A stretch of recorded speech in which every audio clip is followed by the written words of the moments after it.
شیدہ ٹلی کہلانے والے شیخ رشید احمد سے منسوب راولپنڈی کی لال حویلی آج کل ملکیت کے معاملے پر جاری عدالتی کارروائی کی وجہ سے میڈیا میں زیر بحث ہے اور یہ طے کرنا مطلوب ہے کہ دراصل یہ حویلی کس کی ملکیت ہے۔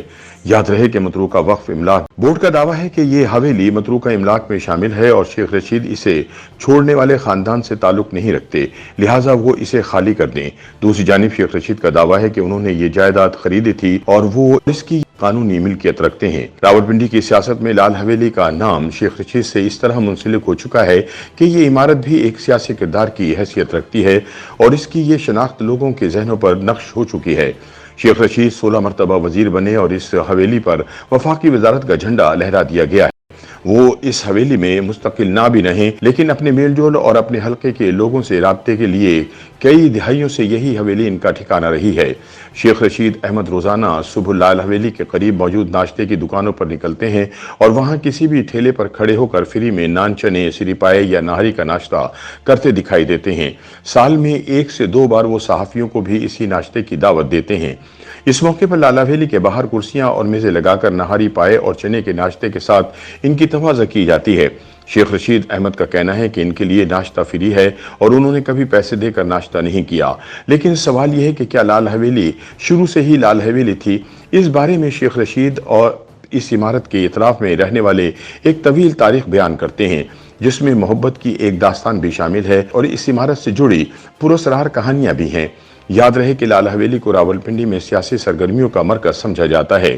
مقامی افراد کا کہنا ہے کہ جہلم سے تعلق رکھنے والے ایک امیر شخص دھن راج سہگل نے حویلی کی بنیاد رکھی تھی۔ اس کا پس منظر کچھ یوں بتایا جاتا ہے کہ جہلم میں ہی ایک شادی کی تقریب کے دوران بدھا بائی نامی ایک رقاصہ کے رقص کی محفل سجائی گئی جہاں دھن راج سہگل ان کے عشق میں مبتلا ہو گئے۔ اس کے بعد دھن راج سہگل نے راولپنڈی کے بوڑ بازار کے علاقے میں 6 کنال اراضی پر ایک حویلی بنوائی جس کا نام تب سہگل حویلی تھا۔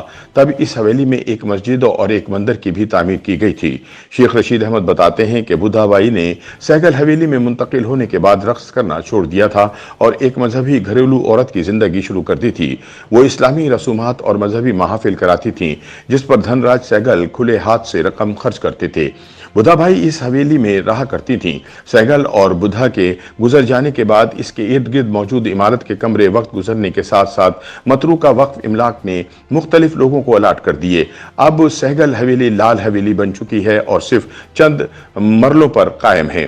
بدھا بائی کے بارے میں شیخ رشید بتاتے ہیں کہ وہ بہت خوبصورت خاتون تھیں اور بچپن میں ان سے ملا کرتے تھے۔ وہ بتاتے ہیں کہ سفید بالوں والی بدھا بائی بالکونی میں اکثر کھڑی نظر آتی تھی اور ان کے ہاتھ میں سگریٹ ہوتا تھا۔ شیخ رشید احمد کہتے ہیں کہ میں جب بھی ان سے ملتا تھا وہ مجھ سے بہت شفقت سے ملتی تھیں۔ آج بھی ان کی شبیہ میری آنکھوں میں ہے کہ وہ کس طرح سے ملا کرتی تھیں۔ بائی مجھے ماں کی طرح لگتی تھیں اور میرا بہت خیال کرتی تھیں۔ طویل قامت بدھا بائی کی یادیں آج بھی میرے ذہن پر نقش ہیں۔ بعض لوگوں کو کہنا ہے کہ بدھا بائی زندگی میں ہی سہگل حویلی چھوڑ کر چلی گئی تھی، جبکہ کچھ لوگ کہتے ہیں کہ بعض افراد نے ہیرے جواہرات کے لالچ میں اسے قتل کر دیا تھا، لیکن بدھا بائی کے قتل کی سینہ بسینہ پھیلی ہوئی یہ کہانی غیر مصدقہ ہے۔ بدھا بائی کے جانے کے بعد اس حویلی کو بھوت بنگلہ قرار دے دیا گیا تھا اور اس سے کئی پراسرار کہانیاں جڑ گئیں۔ ارد گرد کے لوگ کہتے ہیں کہ انہوں نے یہاں بدروحوں کو گھومتے دیکھا اور بعض لوگوں نے گھنگرو بجنے کی آوازیں بھی سنی۔ آصف زدگی کے قصے عام ہونے کے بعد ایک عرصے تک یہ حویلی خالی رہی اور اس کی ملکیت منتقل ہوتی رہی۔ شیخ رشید کا کہنا ہے کہ جب وہ سیاست میں آئے تو انہیں کسی جگہ کی ضرورت تھی جہاں وہ بیٹھ کر اپنے سیاسی دوستوں اور ساتھیوں سے میل ملاپ کر سکیں۔ اس مقصد کے لیے ان کے ایک قابل اعتماد ساتھی حیدر علی نے اس جگہ کا سودا کیا اور اس کی باقاعدہ رجسٹری بھی ان کے پاس موجود ہے، لیکن اس پر متروکہ وقف املاک والے سیاسی مقاصد کی وجہ سے نوٹس ارسال کر رہے ہیں۔ لال حویلی کے حوالے سے شیخ رشید کہتے ہیں کہ سہگل حویلی کی حیت موجودہ عمارت سے بہت مختلف تھی۔ جب انہوں نے یہ عمارت خریدی تو اس کے سامنے کے کچھ حصوں پر لکڑی کا کام کرایا اور اس کا رنگ لال کر دیا۔ اس کے بعد ان کے ساتھیوں نے یہ خیال پیش کیا تھا کہ اس کا نام لال کوٹھی رکھا جائے، البتہ شیخ رشید نے اس کا نام لال حویلی رکھا اور بعد میں اسی نام سے اسے شہرت ملی۔ شیخ رشید بتاتے ہیں کہ اس عمارت میں رہتے ہوئے وہ 16 مرتبہ وزیر بنے اور یہاں پاکستان کا جھنڈا لہرایا گیا، جبکہ آج بھی شہر میں کوئی بھی سیاسی ہلچل ہو یا کوئی بھی معاملہ ہو تو لوگ لال حویلی کا رخ کرتے ہیں۔ لال حویلی پہلی مرتبہ 1987 میں تب لوگوں کی نظروں میں آئی جب شیخ رشید احمد نے کونسلر کا الیکشن لڑا اور راولپنڈی سے میئر کے امیدوار بھی بنے۔ شیخ رشید نے لال حویلی کو اپنا پبلک سیکریٹریٹ قرار دے دیا تھا، جس کے بعد ان کی سیاسی زندگی کا بھرپور آغاز ہوا۔ اس کے بعد ہمیشہ سے لال حویلی سیاسی ہلچل کا گڑھ رہی۔